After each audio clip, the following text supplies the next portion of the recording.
स्वागत है आपका मेरे यूट्यूब चैनल पे आर्ट्स स्टूडेंट्स कॉर्नर पे। उम्मीद है आप लोग बहुत अच्छे होंगे, बहुत अच्छी तरीके से अपनी एग्जाम्स की तैयारी कर रहे होंगे, पढ़ाई भी बहुत अच्छी तरीके से कर रहे होंगे। तो जैसा कि आप लोग को अपने स्क्रीन पे दिख रहा होगा, हमारे सामने है चैप्टर 6। बुक हमारा चल रहा है contemporary world politics, class 12 NCERT political science का।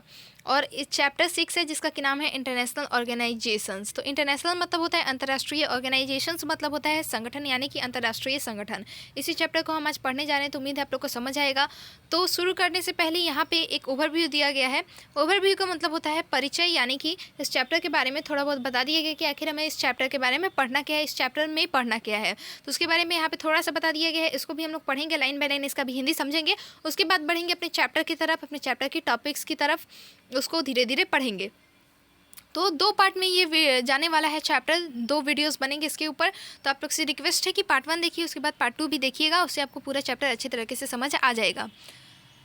तो अगर आपको अच्छा लगे तो लास्ट में एक लाइक कर दीजिए, अभी लाइक कर दीजिएगा। अगर आपको बीच में ही अच्छा लगे, बहुत अच्छा लगे तो लाइक कर दीजिएगा। अगर अच्छा नहीं लगे तो डिसलाइक भी कर दीजिएगा। कोई डाउट्स होगा तो कमेंट सेक्शन में आप मुझसे पूछ सकते हैं, और चैनल को सब्सक्राइब करना मत भूलिएगा। तो चलिए शुरू करते हैं आज का हमारा चैप्टर, जो कि है इंटरनेशनल ऑर्गेनाइजेशंस, यानी कि अंतर्राष्ट्रीय संगठन। इसका पढ़ते हैं ओवरव्यू, यानी कि परिचय।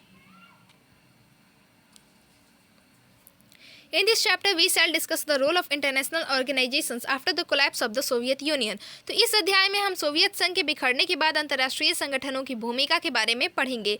We shall examine how in this emerging world there were calls for the restructuring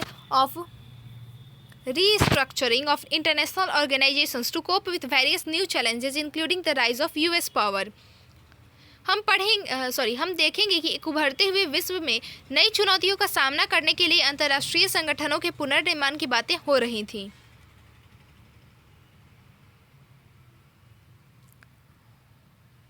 इन्हीं चुनौतियों में एक थी अमेरिका की शक्ति का बढ़ना। The potential reform of the United Nations security council is an interesting case of the reform process and it's difficulties.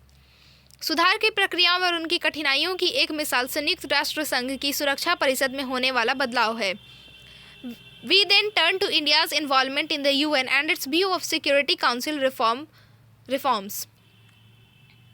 The chapter closes by asking if the UN can play any role in dealing with a world dominated by one superpower. In this chapter, we also look at some other transnational organizations that are playing a crucial role. तो संयुक्त राष्ट्र संघ से भारत का जुड़ाव और सुरक्षा परिषद के सुधारों को लेकर उसका विशेष दृष्टिकोण अपने आप में जानकारी का एक अहम विषय है।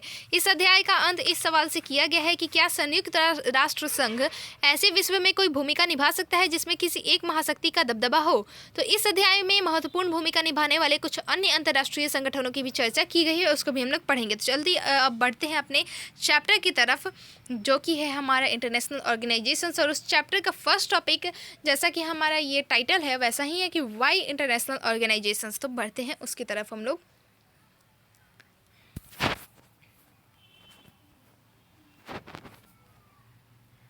ये है हमारा चैप्टर का सबसे first topic, Y international organisations, यानी कि हमें अंतर्राष्ट्रीय संगठन क्यों चाहिए।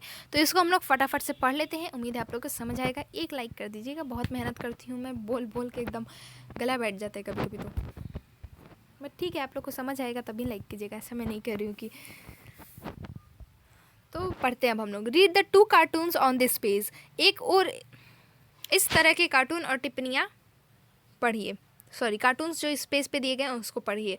Both the cartoons comment on the ineffectiveness of the United Nations Organisation usually referred to as the UN in the Lebanon crisis in 2006. Both the cartoons represent the kind of opinions that we often hear about the UN. Read the 2 cartoons on this page. इस page पे जो नीचे 2 cartoon है उसको आप लोग पढ़िए। Both the cartoons comment on the ineffectiveness of the United Nations Organisation usually refer to as the UN in the Lebanon crisis in 2006। तो उसके रिलेटेड ये दिया गया है, उस कार्टून का आप लोग देखिए नीचे। Both the cartoons represent the kind of opinions that we often hear about the UN. On the other hand, we also find that the UN is generally regarded as the most important international organization in the today's world. In the eyes of many people all over the world, it is indispensable and represents the great hope of humanity for peace and progress. Why do we then need organizations like the UN? एक और इस तरह के cartoon और टिप्पणियां हैं, तो दूसरी ओर हम पाते हैं कि संयुक्त राष्ट्र संघ को आज की दुनिया का सबसे महत्वपूर्ण अंतर्राष्ट्रीय संगठन माना जाता है। अमूमन यूएन कहे जाने वाले इस संगठन को विश्व भर के बहुत से लोग एक अनिवार्य संगठन मानते हैं। यह संगठन उसकी नज़र में शांति और प्रगति के प्रति मानवता की आशा का प्रतीक है। हमें संयुक्त राष्ट्र संघ जैसे संगठनों की जरूरत क्यों है? तो let us hear two insiders. तो आइए यहाँ ऐसे दो लोगों के विचार पढ़ते हैं जिन्हें इस संगठन के कामकाज की अंदरूनी जानकारी है। The United Nations was not created to take humanity to heaven but to save it from hell। तो ये कहा है Dag Hammarskjold, the UN second secretary general Hammarskjold. तो संयुक्त राष्ट्र संघ का गठन मानवता को स्वर्ग पहुंचाने के लिए नहीं बल्कि उसे नरक से बचाने के लिए हुआ है, ऐसा डैग हैमर्सोल्ड संयुक्त राष्ट्र संघ के दूसरे महासचिव ने कहा है। टॉकिंग सॉप, बतकही की चौपाल। Yes, there are a lot of speeches and meetings at the UN, especially during the annual sessions of the General Assembly. But as Churchill put it, "Jojo is better than war. Isn't it better to have one place where all countries in the world can get together, bore each other sometimes with their words rather than bore holes in each other on the battlefield?" इसको शशि थरूर ने कहा है, the former UN under secretary general for communications and public information. यानी कि शशि थरूर संयुक्त राष्ट्र संघ में सार्वजनिक सूचना और संचार के पूर्व अवर सचिव थे। इसका मतलब मैं बता देती हूँ। बतकही की चौपाल, ठीक कहा आपने। संयुक्त राष्ट्र संघ में खूब बैठकें होती हैं, दनादन भाषण होते हैं, खासकर आम सभा के वार्षिक सत्र में। लेकिन जैसा कि चर्चिल कहते थे, हथियार लड़ाने से बढ़िया है कि जबान लड़ाई जाए। यह बात बेहतर नहीं कि एक ऐसी जगह भी हो जहां दुनिया के सारे देश इकट्ठे हों और कभी कभार अपनी बातों से एक दूसरे का सर खाएं, वनस्पति लड़ाई के मैदान में एक दूसरे का सर कलंक करने के। These two quotes suggest something important। ये दो उदाहरण एक महत्वपूर्ण बात की तरफ इशारा करते हैं। International organisations are not the answer to everything but they are important. अंतर्राष्ट्रीय संगठन हर मर्ज की दवा नहीं, लेकिन वे महत्वपूर्ण जरूर हैं। International organisations help with matters of war and peace. अंतर्राष्ट्रीय संगठन युद्ध और शांति के मामलों में मदद करते हैं। They also help countries cooperate to make better living conditions for us all. वे देशों की सहायता करते हैं ताकि हम सबकी बेहतर जीवन स्थितियां कायम हों। Countries have conflicts and differences with each other. देशों के बीच मन मुटाव झगड़े होते हैं। That does not necessarily mean that they must go to war to deal with their antagonisms. लेकिन इसका मतलब ये नहीं कि अपने वैर विरोध के कारण वे एक दूसरे से युद्ध ठान लें। They can instead discuss consensus issues and find peaceful solutions. Indeed, even though this is rarely noticed, most conflicts and differences are resolved without going to war। इसकी जगह वे विभेद के मसलों पर बातचीत कर सकते हैं और उसका एक समाधान निकाल सकते हैं, शांतिपूर्ण समाधान ढूंढ सकते हैं। वस्तुतः अधिकांश झगड़ों और विभेदों का समाधान बिना युद्ध के ही किया जाता है। The role of an international organization can be important in this context. As international organization is not a super state with authority over its members, it is created by and responds to states. It comes into being when state agrees to its creation. Once created, it can help member states resolve their problems peacefully.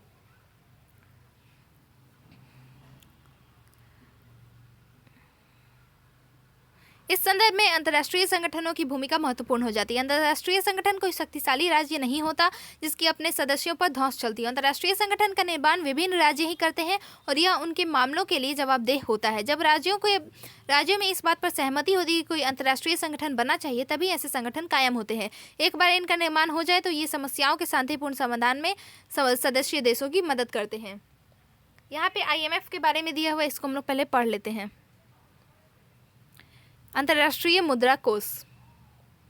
The International Monetary Fund (IMF) is an international organization that oversees those financial institutions and regulations that act at the international level। शीत युद्ध के बाद के समय में कुछ संगठनों ने बड़ी महत्वपूर्ण भूमिका निभाई है, खास करके विश्व की अर्थव्यवस्था के संदर्भ में। इनमें से एक अंतर्राष्ट्रीय मुद्रा कोष यानी कि इंटरनेशनल मॉनेटरी फंड (IMF) है। यह संगठन वैश्विक स्तर की वित्त व्यवस्था की देखरेख करता है और मांगे जाने पर वित्तीय तथा तकनीकी सहायता मुहैया कराता है। The IMF has 189 member countries as on 12 April 2016, but they do not enjoy an equal say. The G7 members US 16.52% and Japan 6.15%, Germany 5.32%, France 4.3%, UK 4.03%, Italy 3.02%, and Canada 2.22% have 41.29% of the votes. China, India, Russia, Brazil, and Saudi Arabia are the other major members. 189 12 अप्रैल 2016 की स्थिति के अनुसार देश अंतर्राष्ट्रीय मुद्रा कोष के सदस्य हैं, लेकिन हर सदस्य की राय का वजन बराबर नहीं है। समूह 7 के सदस्य America, Japan, Germany, France, Britain, Italy और कनाडा के पास 41.29% मत हैं। अन्य अग्रणी देश में चीन, भारत, रूस, ब्राजील और सऊदी अरब हैं। अकेले अमेरिका के पास 16.52% मताधिकार हैं। International organisations are helpful in another way. अंतर्राष्ट्रीय संगठन एक और तरीके से मददगार होते हैं। Nations can usually see that there are some things they must do together. राष्ट्रों के सामने अक्सर कुछ काम ऐसे आ जाते हैं जिन्हें साथ मिलकर ही करना होता है। There are issues that are so challenging that they can only be dealt with when everyone works together. कुछ मसले इतने चुनौतीपूर्ण होते हैं कि उनसे तभी निपटा जा सकता है जब सभी साथ मिलकर काम करें। Disease is an example. Some diseases can only be eradicated if everyone in the world cooperates in inoculating और vaccinating their populations.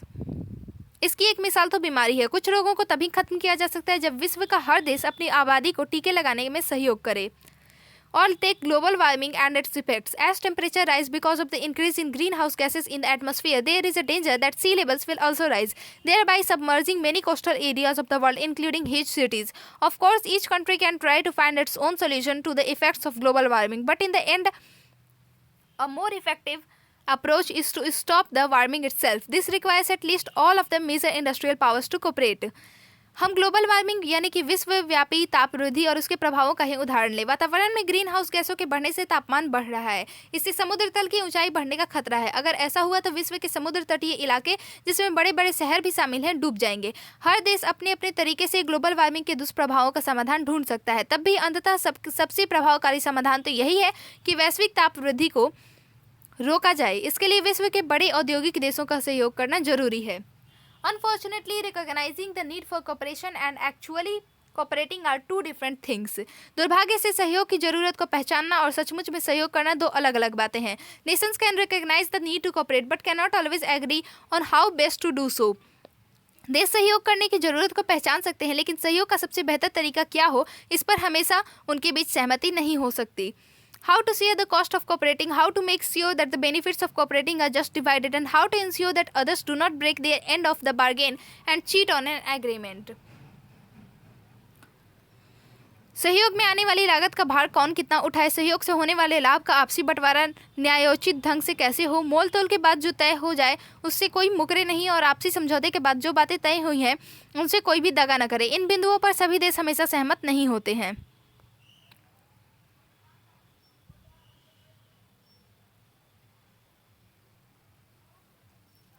It can provide mechanisms, rules, and a bureaucracy to help members have more. An international organization can help produce information and ideas about how to cooperate. It can provide mechanisms, rules, and a bureaucracy to help members have more confidence that cost will be shared properly, that the benefits will be fairly divided, and that once a member joins an agreement, it will honor the terms and conditions of the agreement. एक अंतर्राष्ट्रीय संगठन सहयोग करने के उपाय और सूचनाएं जुटाने में मदद कर सकता है। ऐसा संगठन नियमों और नौकरशाही की एक रूपरेखा दे सकता है ताकि सदस्यों को यह विश्वास हो कि आने वाली लागत में सबकी समुचित साझेदारी होगी, लाभ का बंटवारा न्यायोचित होगा और कोई सदस्य एक बार समझौते में शामिल हो जाता है तो वह इस समझौते के नियम और शर्तों का पालन करेगा। With the end of the Cold War, we can see that the UN may have a slightly different role. शीत युद्ध के अंत के बाद अब संयुक्त राष्ट्र संघ थोड़ी अलग भूमिका निभा सकता है, हम ऐसा अनुमान कर सकते हैं। As the United States and its allies emerged victorious, there was concern amongst many governments and peoples that the Western countries led by the US would be so powerful and that there would be no check against their wishes and desires. America और उसके खेमे के देश विजेता बनकर उभरे हैं। ऐसे में बहुत से लोगों और सरकारों को इस बात की चिंता सता रही है कि अमेरिका की अगुवाई में पश्चिमी देश इतने ताकतवर हो जाएंगे कि उनकी इच्छाओं और आकांक्षाओं पर लगान कसना असंभव होगा। Can the UN serve to promote dialogue and discussion with the US in particular, and could it limit the power of the American government? We shall try to answer this question at the end of this chapter. क्या संयुक्त राष्ट्र संघ America के साथ संवाद और चर्चा में मददगार हो सकता है, और क्या यह संगठन अमेरिकी सरकार की ताकत पर अंकुश लगा सकते हैं? हम इन सवालों के उत्तर अध्याय के अंत में खोजेंगे। अब है हमारा topic evolution of the UN, यानी कि संयुक्त राष्ट्र संघ का विकास। The first world war encourage the world to invest in an international organisation to deal with conflict. पहले विश्व युद्ध ने दुनिया को इस बात के लिए जगाया कि झगड़ों के निपटारे के लिए एक अंतर्राष्ट्रीय संगठन बनाने का प्रयास जरूर किया जाना चाहिए। Many believe that such an organisation would help the world to avoid war. As a result the League of Nations was born. ये सब आप लोग अंडरलाइन कर लीजिएगा, इंपॉर्टेंट है। However, despite its initial success, it could not prevent the Second World War 1939 to 45. Many more people died and were wounded in this war than ever before. तो इसके परिणाम स्वरूप लीग ऑफ नेशंस का जन्म हुआ। शुरुआती सफलताओं के बावजूद यह संगठन दूसरा विश्व युद्ध न रोक सका। पहले की तुलना में इस महायुद्ध में कहीं ज़्यादा लोग मारे गए और घायल हुए।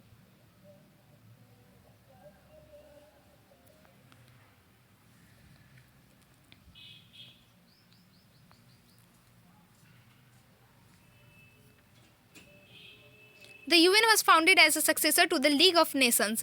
League of Nations के उत्तराधिकारी के रूप में संयुक्त राष्ट्र संघ की स्थापना हुई। It was established in 1945, immediately after the Second World War.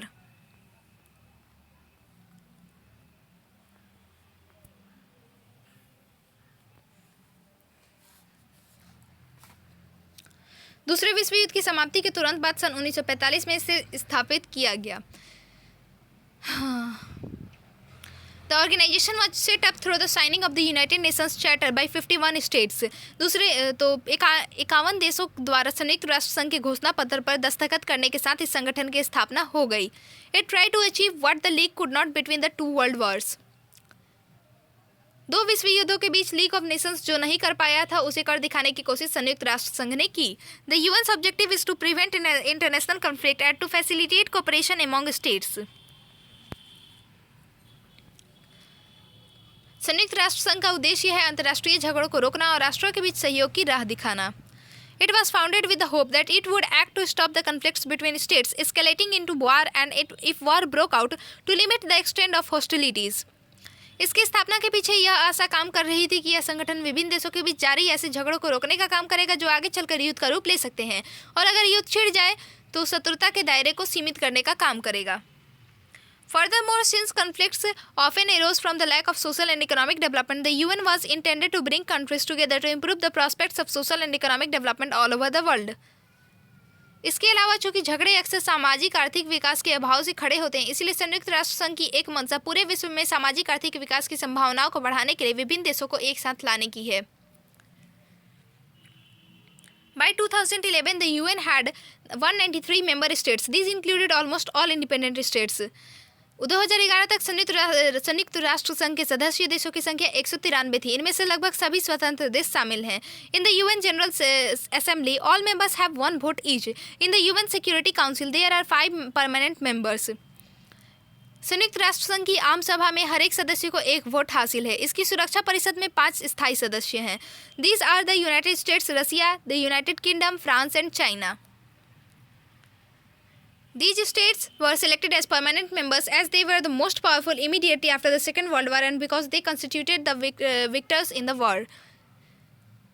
इसकी सुरक्षा परिषद में 5 स्थायी सदस्य हैं जिनके नाम हैं अमेरिका, रूस, ब्रिटेन, फ्रांस और चीन। दूसरे विश्व युद्ध के तुरंत बाद के समय में ये देश सबसे ज़्यादा ताकतवर थे और इस महायुद्ध के विजेता भी रहे, इसीलिए इन्हें स्थायी सदस्य के रूप में चुना गया।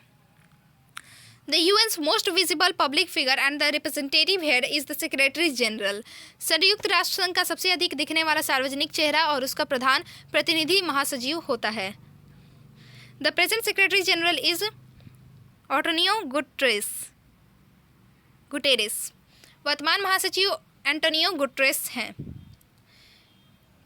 He is the 9th Secretary General of the UN. वह संयुक्त राष्ट्र संघ के 9वें महासचिव हैं। He took over as the Secretary General on 1 January 2017. He was the Prime Minister of Portugal 1995 to 2002 and the UN High Commissioner of Refugees 2005 to 15. उन्हें महासचिव का पद 1 जनवरी 2017 को संभाला। ये 1995 से 2002 तक पुर्तगाल के प्रधानमंत्री और 2005 से 2015 तक United Nations high commissioner for refugees रहे। The UN consists of many different structures and agencies. War and peace and differences between member states are discussed in the General Assembly as well as the Security Council. संयुक्त राष्ट्र संघ की कई शाखाएं और एजेंसियां सदस्य लोगों के बीच युद्ध और शांति तथा वैर विरोध पर आम सभा में भी चर्चा होती और सुरक्षा परिषद में थी। Social and economic issues are dealt with by many agencies including the World Health Organization (WHO), the United Nations Development Programme (UNDP), the United Nations Human Rights Commission (UNHRC), the United Nations High Commission for Refugees (UNHCR), the United Nations Children Fund (UNICEF), and the United Nations Educational, Scientific and Cultural Organizations (UNESCO), among others. सामाजिक और आर्थिक मुद्दों से निपटने के लिए कई एजेंसियां हैं, जिनमें विश्व स्वास्थ्य संगठन, वर्ल्ड हेल्थ ऑर्गेनाइजेशन (WHO), संयुक्त राष्ट्र संघ विकास कार्यक्रम यानी कि United Nations Development Programme (UNDP), संयुक्त राष्ट्र संघ मानवाधिकार आयोग यानी कि United Nations Human Rights Commission (UNHRC), संयुक्त राष्ट्र संघ शरणार्थी उच्चायोग यानी कि United Nations High Commission for Refugees, मतलब यही सब यूनिसेफ और यूनेस्को शामिल हैं। अब है हमारा reform of the UN after the cold war, यानी कि शीत युद्ध के बाद संयुक्त राष्ट्र संघ में सुधार। Reform and improvement are fundamental to any organisation to serve the needs of a changing environment. बदलते परिवेश में जरूरतों को पूरा करने के लिए किसी भी संगठन में सुधार और विकास करना लाजमी है। The UN is no exception. संयुक्त राष्ट्र संघ भी इसका अपवाद नहीं है। In recent years there have been demands for reform of the world body, however there is little clarity and consensus of the nature of reform. हाल के वर्षों में इस वैश्विक संस्था के में सुधार की मांग करते हुए आवाजें उठी हैं। बहरहाल सुधारों की प्रकृति के बारे में कोई स्पष्ट राय और सहमति नहीं बन पाई है। Two basic kind of reforms face the UN: reform of the organization's structure and processes and a review of the issues that fall within the jurisdiction of the organization. संयुक्त राष्ट्र संघ के सामने दो तरह के बुनियादी सुधारों का मसला है। एक तो यह है कि इस संगठन की बनावट और इसकी प्रक्रियाओं में सुधार किया जाए। दूसरा, इस संगठन के न्यायाधिकार में आने वाले मुद्दों की समीक्षा की जाए। Almost everyone is agreed that both aspects of reform are necessary. What they cannot agree on is precisely what is to be done, how is to be done, and when it is to be done.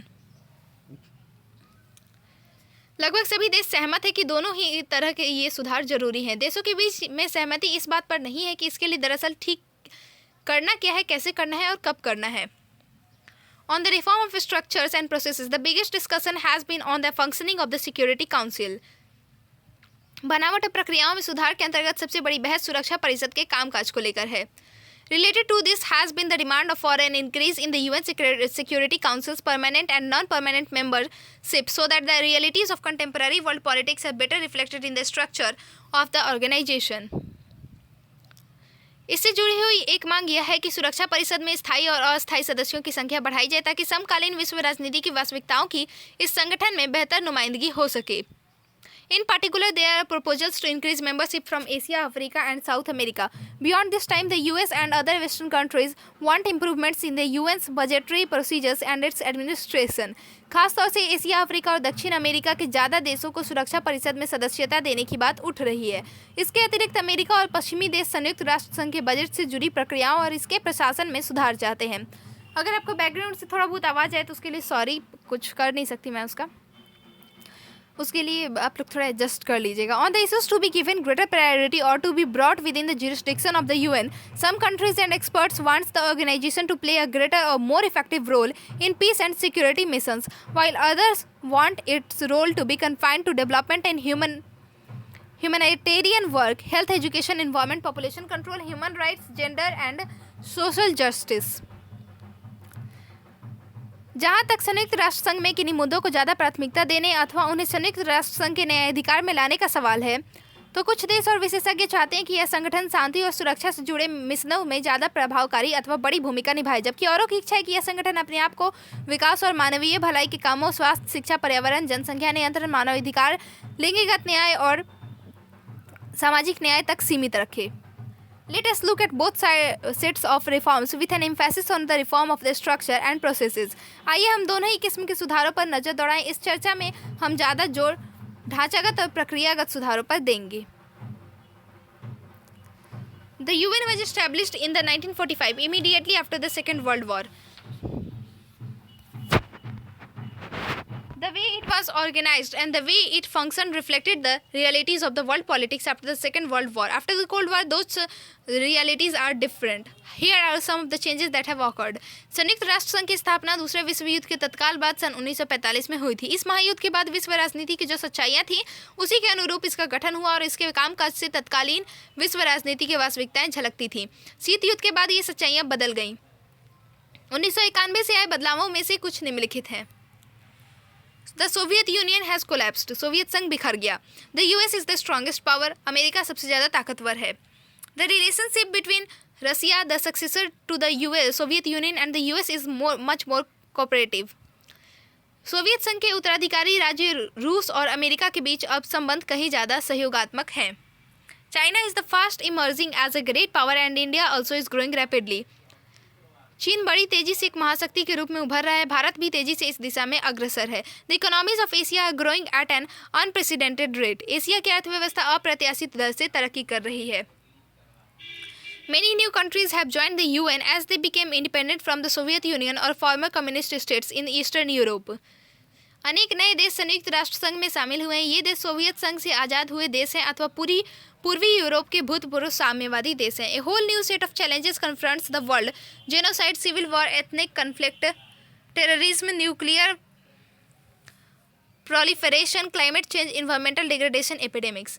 विश्व के सामने चुनौतियों की पूरी नई कड़ी. जनसंहार, गृहयुद्ध, जातीय संघर्ष, आतंकवाद, परमाणविक प्रसार, जलवायु में बदलाव, पर्यावरण की हानि, महामारी मौजूद है.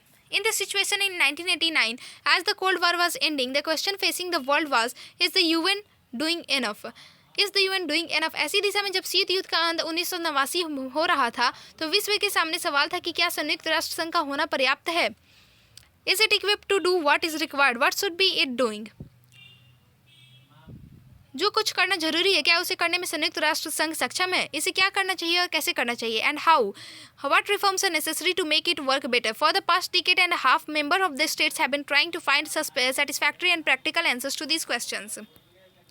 संयुक्त राष्ट्र संघ बेहतर ढंग से काम कर सके इसके लिए कौन से सुधार जरूरी हैं. पिछले 15 सालों से इसके सदस्य देश इन प्रश्नों के व्यवहारिक और संतोषजनक उत्तर ढूंढने की कोशिश कर रहे हैं. और है अब हमारा topic reform of structures and processes, जिसको हम लोग पढ़ेंगे पार्ट 2 में, यानी कि नेक्स्ट वीडियो में. तब तक के लिए स्टे ट्यून. एक लाइक कर दीजिएगा, अच्छा नहीं लगा तो डिसलाइक भी कर दीजिएगा. ज़्यादा से ज़्यादा शेयर कीजिएगा इस वीडियो को अपने दोस्तों के साथ. मेरे चैनल को सब्सक्राइब करना मत भूलिएगा. Thank you for watching the video. मिलते हैं नेक्स्ट वीडियो में. तब तक के लिए स्टे ट्यून्ड.